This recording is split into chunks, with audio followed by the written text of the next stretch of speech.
12ని 3 into 4 అని రాయగలం కదా. మరి పాలినామియల్ని కూడా ఇలా ఫ్యాక్టర్స్ రూపంలో రాయగలమా చూద్దాం. ఫ్యాక్టరైజేషన్ అంటే తెలుసుకున్నాం. ఒక పాలినామియల్ని ప్రోడక్ట్ ఆఫ్ ఇట్స్ ఫ్యాక్టర్గా రాయడాన్ని ఫ్యాక్టరైజేషన్ అంటారు. ఎగ్జాంపుల్ చూద్దాం. x² + 5x + 6 ఈ పాలినామియల్ని మనం x + 2 ఇంటూ x + 3 2 ఫ్యాక్టర్స్గా డివైడ్ చేయొచ్చు.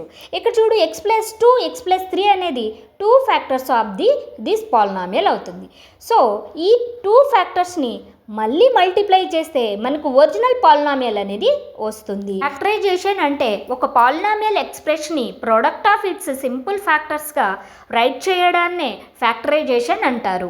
నెక్స్ట్ వీడియోలో మిడిల్ టర్మ్ స్ప్లిట్టింగ్ మెథడ్ ఫ్యాక్టరైజేషన్లో ఎలా చేయాలో నేర్చుకుందాం. ఓకే, పాలినామియల్స్ సంబంధించినటువంటి బేసిక్ కాన్సెప్ట్ అంతా కూడా ఒక లాంగ్ వీడియోలో అవైలబుల్గా ఉంది.